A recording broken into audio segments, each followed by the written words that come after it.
أهلا بيكم في مراجعة جديدة. عايز تسافر وميزانيتك مخنوقة؟ بتضيع ساعات بين مواقع شركات الطيران والفنادق وعينك بتزغلل من كتر الأسعار والفرق بينهم؟ طب ايه رأيك لو قلتلك ان في مغناطيس بيلملك أرخص أسعار تذاكر الطيران وأقوى عروض فنادق في العالم كله في ثواني؟ النهاردة جبتلكم الحل السحري لكل مشاكل السفر، التطبيق اللي صوته واسمه وصيته مسمع في العالم كله، ويجو. التطبيق ده مش مجرد برنامج هنحجز من عليه تذكرة، ده محرك بحث عملاق بيقارن بين أكتر من 700 موقع حجز عشان يجيب لك الخلاصة. في الفيديو ده هنشرحه حتة حتة وهقولك على تريكات مستخبية جواه، لو عرفتها هتوفر ألوفات في رحلتك الجاية.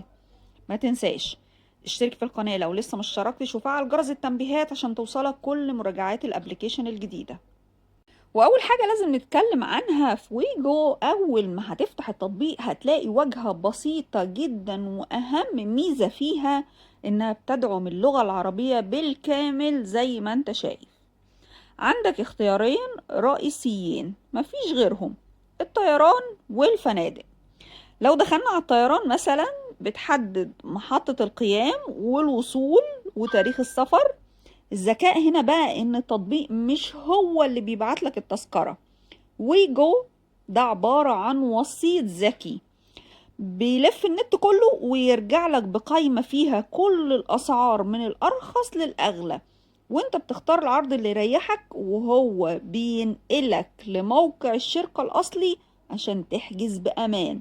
يعني هو الوسيط بينك وبين أي شركة هتحتاج الحجز عليها. طيب تعالوا نقول ايه اللي يخلي ويجو مميز عن أي تطبيق تاني. تعالوا أقول لكم على أهم المميزات اللي بيقدمها لك ويجو. اولا المقارنة الجبارة اللي بيعملها لك، بيقارن بين اكتر من 700 موقع حجز زي بقى بوكينج، مواقع الطيران الرسمية نفسها.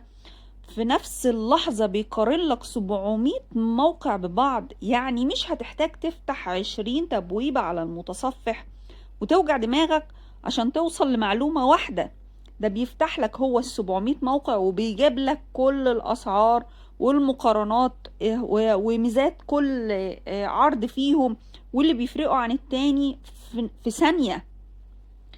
تاني ميزة هتلاقي فيه فلاتر ذكية جدا، تقدر تتصفح النتائج بناء على أرخص سعر أو أسرع رحلة، أو حتى تختار خطوط طيران معينة وتحددها عن غيرها.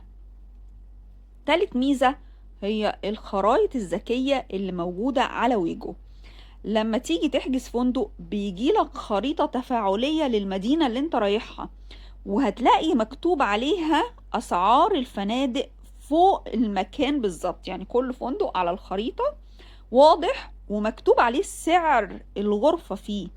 دي ميزة خرافية جدا عشان تعرف الفندق ده قريب من وسط البلد قد ايه، وقريب من المترو ولا لأ، وهتدفع قد ايه فيه، واللي انت وفرته في الحجز وهتوفره في المواصلات قد ايه في نفس اللحظة اللي انت بتقرر فيها.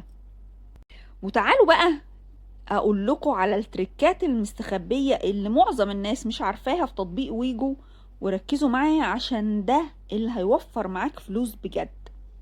واول تريكة والسر هقولك عليه هي تنبيهات الاسعار. لو بتخطط لرحلة كمان شهرين مثلا والاسعار غالية دلوقتي عليك، اعمل تنبيه على الرحلة دي في التطبيق. ويجو هيفضل يراقب السعر ليل نهار، واول ما السعر ينزل او يحصل عليه عرض هيبعت لك اشعار على موبايلك فورا يقولك الحق السعر نزل، احجز دلوقتي. تاني تريكة هقولك عليها وهي خاصة بالتواريخ. لما تيجي تختار تاريخ السفر، التطبيق بيوريك الأيام اللي قبل وبعد التاريخ اللي انت اخترته وأسعارها بصورة مرئية سريعة. ساعات لو أخرت سفرك يوم واحد أو قدمته يوم السعر بينزل للنص، والتطبيق بيكشف لك ده من الأول قبل ما تحجز بمنتهى الوضوح. تالت وأجمد وأهم ميزة وتركة هقولك عليها، في ميزة في التطبيق اسمها استكشف، دي هتستفيد بيها ازاي؟ لو نفسك تسافر ومعاك ميزانية انت محددها بس مش عارف تروح فين، ادخل على قسم استكشف اللي بقولك عليه وقول له انا معايا ميزانية قد كده. هو هيقترح عليك وجهات سياحية كاملة وطيرانها رخيص يناسب الميزانية اللي انت قلتها له في الوقت ده. في النهاية يا جماعة عايزة اقول لكم ان تطبيق ويجو واخد اكتر من 10 مليون تحميل على متجر التحميلات، وده مش من فراغ. التطبيق ده لازم يكون على موبايل اي حد بيحب السفر او حتى بيسافر مرة واحدة في السنة للشغل او للسياحة، لانه بمنتهى البساطة بيوفر لك وقتك وفلوسك ومجهودك.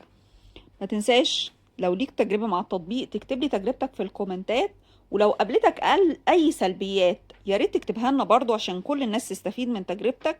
وما تنساش اللايك والشير عشان الكل يستفيد، واستناني في فيديو جديد.